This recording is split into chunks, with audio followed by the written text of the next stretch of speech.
Magandang araw, CCF family! Welcome to Sunday Fast Track, where you ask real-life questions and we give you biblical truths. Ako po si Unica Margarine Suezo from Exalt Worship Ministry at kasama natin ngayon ang ating speaker na si Pastor Paul De Vera para sagutin ang inyong mga katanungan. Magandang araw, Pastor Paul. Kamusta po? Okay naman tayo. Marami pong salamat sa inyong mensahe tungkol sa ating extraordinary God ayon sa storya ng buhay ni Elijah. Handa na po ba kayo sagutin ang ating mga katanungan? Yes, ready na tayo. Alright, question number 1. Kung hindi nararanasan ng isang tao ang Diyos kasabay ng kanyang mga pagsubok sa buhay, saan siya huhugot ng lakas upang manampalataya sa Diyos? Ayan, siguro yung sinasabi natin na information impacts only yung what you know, pero yung experience, yun talaga it impacts your heart. Sa Christian world po, hindi pwedeng wala tayong alam. Kasi minsan hindi man natin nararanasan yung presensya, hindi natin nararamdaman yung power ni God. It's what we know about Him that actually unlocks.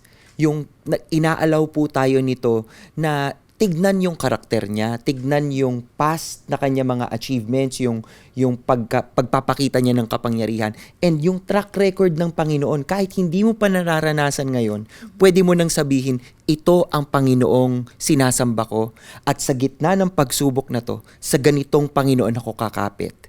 Makakatulong yon, mga kapatid. Amen. Pangalawang tanong, paano malalaman ng isang tao kung may bagay na mas pinagkakatiwalaan niya kaysa sa Diyos? At paano niya matututunang isuko ito sa Kanya? Siguro sa mga panahon ng pagsubok, ano po yung una nating ginagawa? 'Di ba? Kunyari pag meron tayong pagsubok, nagdarasal ba tayo kaagad? O naghahanap tayo ng kakapitang iba? Kapag merong common kayong tinatakbuhan at hindi yon ang Panginoon, posible pong yung bagay na yon ay idol sa inyo or dun talaga kayo nagtitiwala. So kapag napansin nyo yon, subukan po ninyo na kapag nakaharap kayo ng problema, sasantabi nyo yon, tapos sasabihin nyo, Lord, ikaw ang uunahin ko.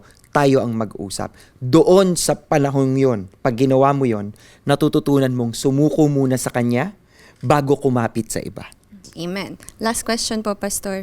Paano malalaman kung dapat na huminto sa bagay na pinagdarasal? Paano masasabi na pinapatibay lang ng Diyos ang paniniwala ng tao o sadyang ito ay hindi niya kaloob? May mga bagay na the Lord wants us to pray for, and He wants us to pray for it for a very long time. Diba? Katulad kunyari ng salvation ng ating mga mahal sa buhay. Some will take 20 years, some will take 15 years. Pero kunyari sa mga bagay katulad ng sana sagutin niya ako o sana makuha ko itong trabahong ito.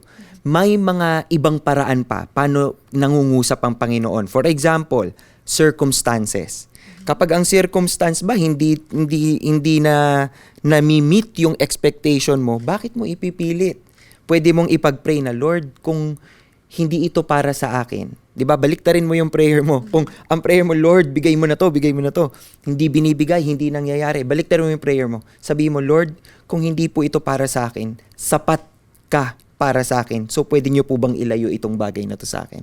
Ganong paraan po. Sa ganong klaseng prayer life, tumitibay yung pananampalataya natin sa Panginoon. Kasi hindi yun nasusukat ng kung anong nakukuha natin, pero nasusukat yon ng kung sino siya sa buhay natin.